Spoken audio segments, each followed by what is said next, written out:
بسم اللہ الرحمن الرحیم۔ ناظرین، آج ہم بات کریں گے سحر خمول، سستی کا جادو۔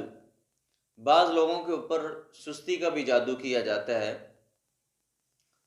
شیاطین جنات انسان کے اوپر اس طریقے سے حاوی ہوتے ہیں کہ اس کو سستی کاہلی میں مبتلا کر دیتے ہیں، پھر وہ شخص دین سے اتنا دور ہو جاتا ہے کہ شیاطین جنات ہر طرح سے اس کے اوپر غلبہ ڈال لیتے ہیں۔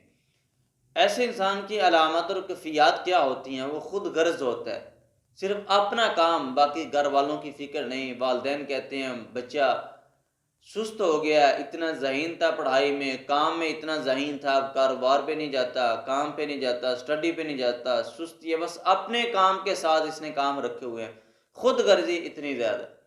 اور دوسرے نمبر پہ خاموشی اختیار کر لیتا ہے وہ شخص جس کے اوپر سستی اور کاہلی کا جادو ہوتا ہے۔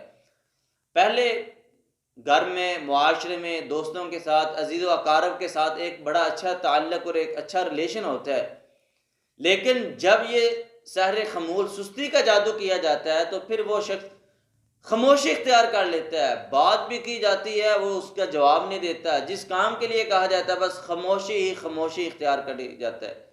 اور اسی طرح تیسرے نمبر پہ ایسا شخص اکثر بیشتر پریشان رہتا ہے۔ آپ دیکھیں اس کے چہرے پہ رونق نہیں ہوگی، پریشان ہوگا، ہر کام میں وہ پریشان ہوگا۔ گھر میں بیٹھے ہے، اکیلا ہے، حالانکہ کوئی پریشانی نہیں ہے، اس کے باوجود وہ پریشانی میں مبتلا ہوگا۔ اسی طرح اس کے سر میں درد رہے گی ہمیشہ، کبھی آدھے سر میں درد، کبھی پورے سر میں درد۔ نماز کی طرف جائے گا تو سر میں درد ہوگی، جب عبادت کی طرف جائے گا تو یہ جو سر درد ہے یہ اس کی بڑھ جائے گی۔ میڈیسن استعمال کرتا ہے، ٹیبلٹ لیتا ہے تو اس سے اس کو فرق نہیں پڑتا۔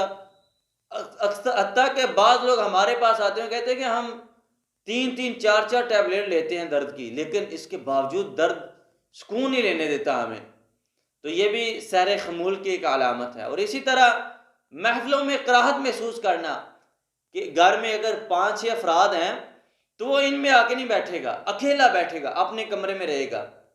اور اسی طرح اس کی کوشش ہوگی کہ میں دوستوں کے ساتھ نہ جاؤں، بس اکیلا رہوں کمرے میں۔ فحاشی کو، جیسا کہ ٹی وی ہے، موبائل، اس کے استعمال میں وہ بے تحاشا اپنا ٹائم ضائع کرے گا۔ اور اسی طرح لائٹ آف رکھے گا، اندھیرے میں رہنا پسند کرے گا، کمرے میں رہنا پسند کرے گا۔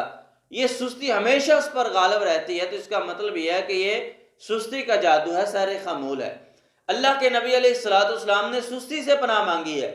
سستی شیطان کی طرف سے ہے، اور جب سستی غالب آ جائے اسی وقت پڑھ لینا چاہیے لا الہ الا اللہ وحدہ لا شریک لہ لہ الملک ولہ الحمد وہو علی کل شیء قدیر، چونکہ شیطان سستی کے ذریعے سے انسان کے اوپر غلبہ ڈالنے کی کوشش کرتا ہے۔ سستی یہ شیطان کی طرف سے ہے۔ ایک روایت میں نے پڑھا تھا کہ سلیمان علیہ السلام نے جب شیطان کو دیکھا، ابلیس کو دیکھا، تو ان کے ہاتھ میں کوئی چیز تھی۔ شیطان نے، ابلیس نے اپنے ہاتھ میں کوئی چیز پکڑی ہوئی تھی، تو سلیمان علیہ السلام نے پوچھا آپ کے ہاتھ میں کیا ہے؟ شیطان ابلیس کہتا ہے کہ میرے ہاتھ میں سستی ہے، جب ابن آدم پر میرا زور نہیں چلتا تو پھر میں سستی کا زور اس کے اوپر چلاتا ہوں۔ جب سستی کا جادو کیا جاتا ہے، انسان عبادت سے دور، نماز سے دور، ذکر و اذکار سے دور، پھر اس طرح شیاطین جنات انسان کے اوپر حاوی ہو جاتے ہیں۔ جادوگر کیا کرتا ہے؟ اگر کسی کے اوپر جادو کرنا ہو تو وہ ایک جن کو بھیجتا ہے کہ آپ فلاں بندے کے پاس چلے جائیں۔ اب یہ جن اس کے پاس آتا ہے اور اس کے سر کے اوپر ایک دائرہ لگاتا ہے، پھر اس دائرے کے ذریعے سے اس کے دماغ میں داخل ہونے کی کوشش کرتا ہے۔ جب یہ جن دماغ میں داخل ہوتا ہے پھر آہستہ آہستہ یہ اپنا اندر اثر و رسوخ بناتا ہے اور سستی ڈالتا ہے انسان کے جسم کے اندر۔ تو اس لیے جن کو سستی کا معاملہ ہو وہ قرآن کی تلاوت زیادہ کریں، باوضو رہیں، لا حول ولا قوت الا باللہ، اس کو چلتے پھرتے پڑھتے جائیں، کثرت کے ساتھ پڑھیں، زیادہ پڑھیں، ہر نماز کے بعد پڑھیں، اور رقیہ سنیں، سورہ الصافات اور اسی طرح سورۃ المعارج اور سورۃ الزلزال کو صبح شام 7 مرتبہ سنیں، اور لا الہ الا اللہ وحدہ لا شریک لہ لہ الملک ولہ الحمد وہو علی کل شیء قدیر، اس دعا کو صبح شام 100 مرتبہ پڑھیں گے تو انشاءاللہ اللہ کے فضل سے جو سستی کاہلی کا جادو ہوگا وہ انشاءاللہ ختم ہو جائے گا۔ اللہ تعالی ہمیں کتاب و سنت پر عمل کرنے کی توفیق عطا فرمائے۔ وما توفیقی الا باللہ۔